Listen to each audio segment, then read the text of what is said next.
Sa tuwing may balita tungkol sa airstrikes ng US at Israel laban sa Iran, isang tanong ang madalas naiisip natin.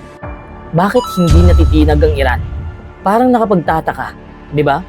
Ang Iran ay humaharap sa isa sa pinakamakapangyarihang militar na alyansa sa mundo. Nakaranas ang Iran ng mga pag-atake sa kanilang mga pasilidad, ekonomiya, at mga kaalyado sa rehiyon. Ngunit sa halip na umatras, patuloy nilang ipinapakita na handa silang tumugon at ipagtanggol ang kanilang mga interes. Pero nangangahulugan ba ito na hindi talaga takot ang Iran? O baka naman may mas malalim na dahilan kung bakit pinipili nilang magpakita ng katatagan sa harap ng matinding pressure? Sa video na ito, susuriin natin ang mga dahilan kung bakit nananatiling matatag ang posisyon ng Iran at kung ano ang mga limitasyon ng kapangyarihan ng US at Israel. Unang-una mga kaibigan, ayaw umatras ng Iran dahil may kakayahan pa silang gumanti. Kapag may isang bansa na paulit-ulit na inaatake, ngunit patuloy pa ring tumatayo at nagpapakita ng lakas, syempre maraming tao magtatanong, bakit parang hindi natatakot ang Iran?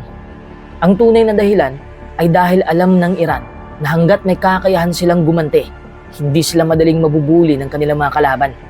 Sa mundo ng geopolitics, ang mas mahalaga ay ang pagpapakita na kaya mong magdulot ng gastos sa sino mang susubok na umatake sa'yo. Ito ang tinatawag na deterrence.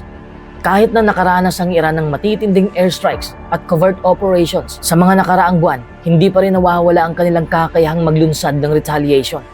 Sa loob ng maraming dekada, bumuo rin sila ng isang malawak na network ng deterrence. Nag-invest sila sa ballistic missiles, sa cruise missiles, sa drones, at underground facilities at iba't ibang paraan upang matiyak na kahit mas malakas ang US, may kakayahan silang manakit pabalik. Ang Israel ay may isa sa pinakamodernong militar sa mundo.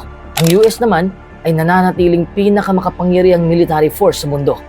Ngunit kahit gaano sila kalakas, hindi nila kayang gawing risk-free ang anumang operasyon laban sa Iran. Sa madaling salita, pwedeng manalo ang US at Israel sa isang labanan. Pero hindi ibig sabihin na walang magiging kapalit. At yun mismo ang gustong ipaalala ng Iran. May isa pang mahalagang aspeto rito. Sa paglipas ng mga taon, natutunan ng Iran na hindi nila kailangang pantayan ng US o Israel sa dami ng fighter jets o aircraft carriers. Instead, Iran focused on asymmetric warfare. Ibig sabihin, naghahanap sila ng mas murang paraan para magdulot ng malaking problema sa mas malakas na kalaban. Ang isang drone na nagkakahalaga ng libu-libong dolyar ay maaaring pilitin ang kalaban na gumamit ng interceptor missile na nagkakahalaga ng milyon-milyong dolyar. Kita mo ang malaking gastos? Sa pananaw ng Iran, hindi nila kailangang talunin ng US sa tradisyonal na paraan. They only need to convince the US that the price of attacking Iran could become too expensive. At kapag ang usapan ay gastos, casualties, political consequences, at economic disruption, nagiging mas maingat ang US. Kaya kapag nakikita natin ng mga opisyal ng Iran na nagsasalita ng may kumpiyansa matapos ang mga strike, ibig sabihin nito ay naiintindihan nila ang isang mahalagang prinsipyo ng power politics. As long as you retain the ability to retaliate, you remain relevant. As long as you can impose cost on your adversaries, you cannot be easily ignored. At hanggat naniniwala ang Iran na meron pa silang kakayahang magdulot ng seryosong epekto sa kanilang mga kalaban, patuloy nilang ipapakita sa mundo na hindi sila basta-bastang uurong kahit gaano kalaki ang pressure na kanilang kinakaharap. Pangalawang dahilan kung bakit ayaw umatras ng Iran, dahil alam ng Iran na may limitasyon ng airstrikes. Kapag pinag-uusapan natin ang kapangyarihan ng US at Israel, madalas ang unang pumapasok sa isip natin ay ang dami ng fighter jets, stealth bombers, precision-guided missiles, at advanced technology. At totoo naman, sa usapin ng air power, kakaunti lamang ang mga bansa sa mundo na kayang tumapat sa kombinasyon ng military capabilities ng US at Israel. Airstrikes can destroy targets, but they don't always achieve political victory. At ito mismo ang isa sa mga dahilan kung bakit hindi basta-bastang natitinag ang Iran sa tuwing may banta o aktwal na pag-atake mula sa himpapawid. Kung mas malakas ang militar mo at kaya mong bombahin ang kalaban, dapat matalo siya, di ba? Pero sa totoong mundo, hindi ganun kasimple ang mga digmaan. Halimbawa, noong Vietnam War, naghulog ang US ng mas maraming bomba kaysa sa ginamit noong World War II. Napakalawak ng pinsala. Ngunit sa kabila nito, Hindi nagawa ng air campaign na pilitin ang North Vietnam na sumuko. Sa Afghanistan, mahigit 2 dekada ng military operations ang isinagawa ng US. Napakaraming target ang nawasak mula sa ere. Ngunit nang matapos ang lahat, hindi yun otomatikong nagresulta sa permanenteng kontrol sa sitwasyon. Sa Iraq, Libya at iba pang conflict zones, nakita rin ng mundo na ang pagkasira ng mga gusali, base militar at infrastruktura ay hindi laging katumbas ng pagkamit ng pangmatagalang political objectives. At alam na alam lahat yan ng Iran. Very well aware sila sa mga aral ng kasaysayan. Nauunawaan ng Iran na kahit gaano kalakas ang airstrikes, hindi nabubomba ng US ang nationalism, ang ideology at political determination ng Iran. Ito ang dahilan kung bakit sa tuwing may strike laban sa kanilang mga pasilidad, hindi agad nangangahulugan na nawalan na sila ng kakayahang lumaban. Matagal nang pinaghandaan ng Iran ang posibilidad na ito. For decades, they expected to be targeted. Hindi lihim na alam ng mga Iranian planners na anumang magiging malaking digmaan sa rehiyon ay malamang magsimula sa isang air campaign. Dahil dito, marami sa kanilang mahahalagang assets ang inilagay sa ilalim ng lupa. May mga underground facilities, may mga hardened bunkers, may mga dispersed storage sites, may mga backup systems. Kahit tamaan ng isang target, hindi agad mawawalan ang buong kakayahan ng bansa. Parang chess game ito. Kapag natanggal ang isang pyesa, may iba kapag magagamit. Kapag nawasak ang isang lokasyon, may iba pang maaaring pumalit. At habang tumatagal ang isang conflict, lalong nagiging mahirap para sa US at Israel na tiyaking lahat ng target ay tuluyan ng neutralized. Ito rin ang dahilan kung bakit may mga military analysts na nagsasabing ang airstrikes ay mahusay para sa pag-degrade ng capabilities, pero hindi laging sapat para sa complete strategic victory. At habang may natitira pang kakayahan ng Iran, nananatili ang kanilang paniniwala na kaya pa rin nilang magpatuloy. May isa pang mahalagang factor. Ang bawat airstrike ay may political consequences. Kapag tumatagal ang operasyon, tumataas ang gastos.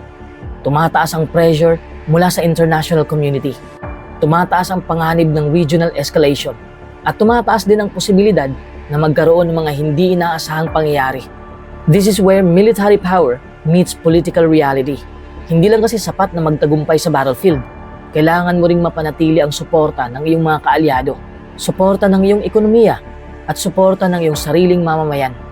At alam ng Iran na habang tumatagal ang isang komprontasyon, hindi lang sila ang nasa ilalim ng pressure, pati ang kanilang mga kalaban.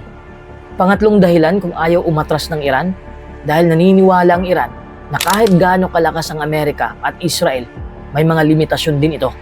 Kapag tiningnan natin ang kasaysayan, may makikita tayong mahalagang pattern.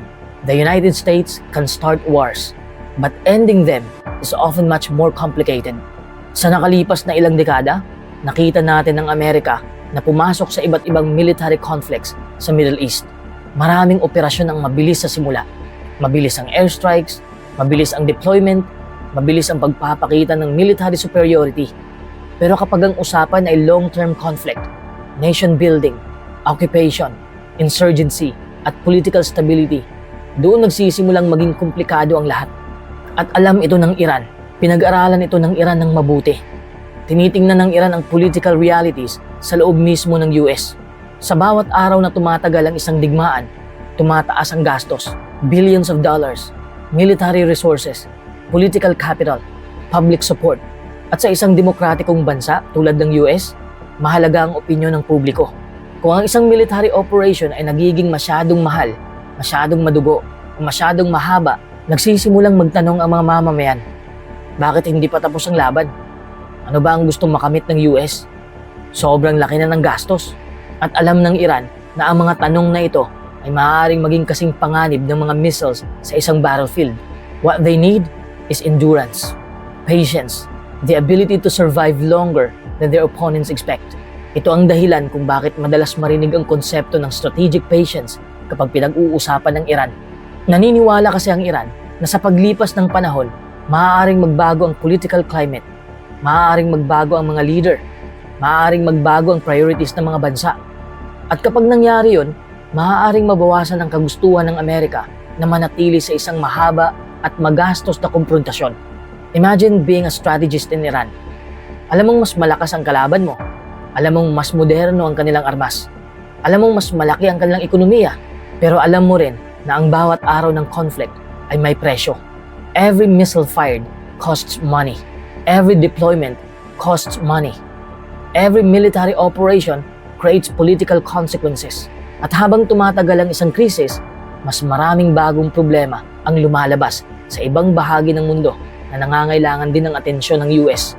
Ito ang dahilan kung bakit madalas isipin ng Iran na hindi interesado ang Amerika sa isang forever war. The United States wants deterrence. It wants leverage. It wants to protect its interests. But a full-scale, open-ended conflict is an entirely different matter. Dahil kapag nagsimula ang isang digmaan, hindi laging kontrolado kung saan ito hahantong. A limited strike can become a regional conflict.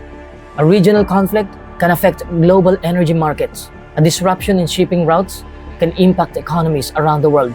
At bawat bagong komplikasyon ay may kasamang bagong political cost.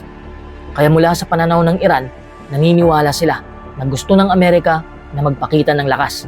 Ngunit hindi kinakailangan pumasok sa isang walang katapusang digmaan na maaaring kumonsumo ng oras, ng pera at political attention sa loob ng maraming taon.